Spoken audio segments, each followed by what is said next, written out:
या 4-5 दिवसानंतर राज्यातले 1 वर्षासाठी पूर्ण दौरे मी बंद करणार. 1 वर्ष तुम्हाला जसं आरक्षण दिलं इथून पाठीमागं ते आयुष्याचं झालं चंद्रसूर्य. कारण खूप त्रास होते लोकांना. गोरगरिबाला मुंबई पुण्याला अडचण आली तर मदतीला जायला कुणी नाही. तुमचा कुणी पाहुणा मराठवाड्यात पश्चिम महाराष्ट्रात असेल त्याच्या मदतीला जायला कुणी नाही. मुलाला मुलीला शिकताना शाळेत अडचण आली तर ताबडतोब मदतीला जायला कोणी नाही.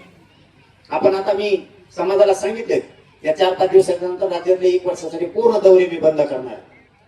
1 वर्ष तुम्हाला जसं आरक्षण दिलं इथून पाठीमागं ते आयुष्याचं झालं चंद्रसूर्य आहे तोपर्यंत टेन्शन नाही. तशी एक तुम्हाला ना आयुष्यभरासाठी एक यंत्रणा उभी करून ठेवतात.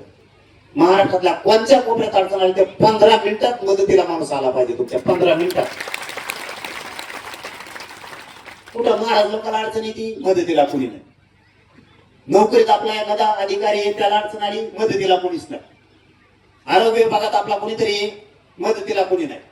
डॉक्टरांना अडचण आली मदतीला कुणी नाही. आपल्याला दवाखान्यात अडचण आली मदतीला कुणी नाही. पोलीस स्टेशनला आपल्याला कुणी अडचण आली मदतीला कुणी नाही. गप्पा मारायला खूप आहे. तहसीलला अडचण आली, कलेक्टर ऑफिस एसपी ऑफिसला अडचण आली मदतीला कोणी नाही. आपल्या पोरं कंपनीने नोकऱ्याला तिथं जर त्यांना कोणी दादागिरी केली अडचण आली मुलीला काही त्रास दिला मदतीला जायला कोणी नाही येते देखील बाई. ही यंत्रणा सुद्धा समाज एकत्र आलाय पण त्या समाजासाठी त्यांच्या मदतीला प्रत्येक गल्लीत 1-2 पोरं त्यांच्या मदतीला जायला पाहिजे.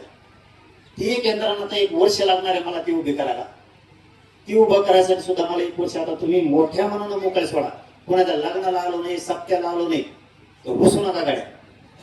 आपल्या आशय घुसत येत ना तर आता सगळ्यांनाच वाटतं राज्यात मी आलो पाहिजे. शक्य आहे का?